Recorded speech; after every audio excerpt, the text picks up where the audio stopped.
main doubt on homosexuality. Is it prohibited in Islam? And why so?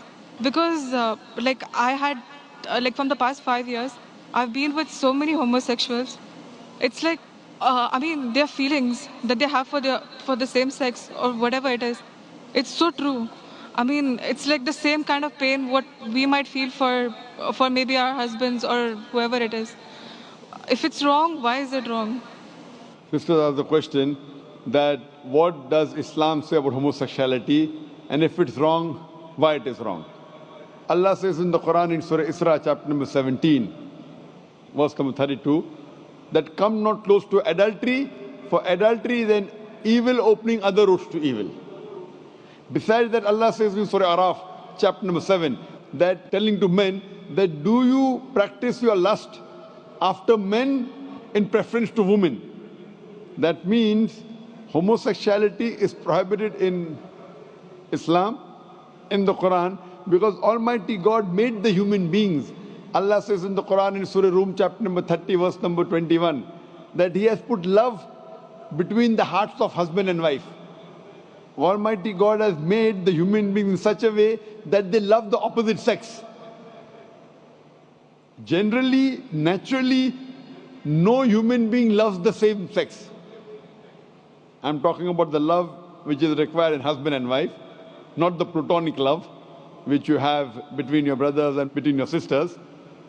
Now, initially, there was a research which said that homosexuality is genetic. So during question and answer time, somebody asked me, the way you're asking, if homosexuality is genetic, then how is that human being to blame?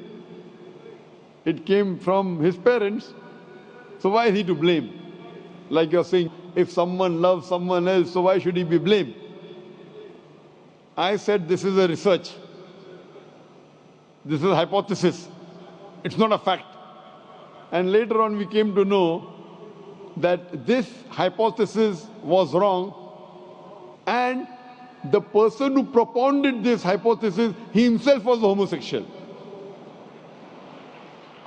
So homosexuality is not genetic. It comes, today science tells us, how do homosexuals evolve?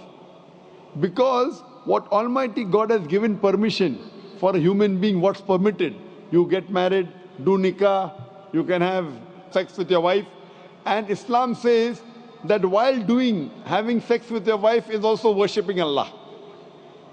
Because you're preventing the haram, you're not going outside the marital bond to satisfy your urges. That's Islam.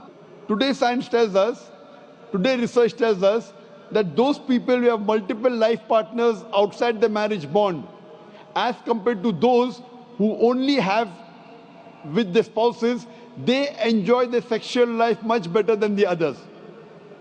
And what happens today, when you get tired with it, you go to the Western countries, you have mistresses, 5, 10, 20, no problem. You start then doing unnatural things.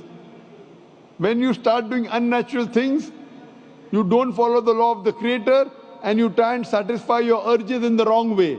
The moment you keep on doing the wrong way, then you keep on going beyond what is natural, and that's how the person becomes homosexual. It is not genetic. Because you go beyond the limits what Almighty God has permitted you, you try other things, you try unnatural things, and finally you land up by saying you no longer enjoy having sex with the opposite sex, so you have sex with the same sex. So sister, because they have broken the law of Almighty God and they do unnatural things, that's how psychologically they become a homosexual. So, but naturally, if you break the law of Almighty God, that's totally wrong. And that's how it lands up a person being homosexual. So they are to blame, and Islam prohibits homosexuality. Even Christianity prohibits homosexuality. Most of the religions are against homosexuals. It's now the Western countries are saying, because in democracy, whatever majority says, you win. Majority wins. In Islam, majority doesn't win, the haq wins. The truth wins. I remember when I'd gone to Canada in 1996, the first time I went to give a lecture, in the front page I saw a man kissing a man. A man kissing a man, and it says that they have married each other. Today in Western countries, if I speak against homosexuality, it's a crime. It's a crime. So what we realize that previously, all the countries, homosexuality was a crime. Then some Western countries like Canada gave legal sanction to it. Today, most of the Western countries, homosexuality is legal. Even India, the country where I come from, they are thinking. They're thinking to make it legal. So what we realize, what is truth. Majority doesn't win. What is wrong is wrong. And in Islam and most of the major religions of the world, homosexuality is a sin. It's a crime. It will not take you to heaven. It will take you to hell. Hope that answers the question, sister.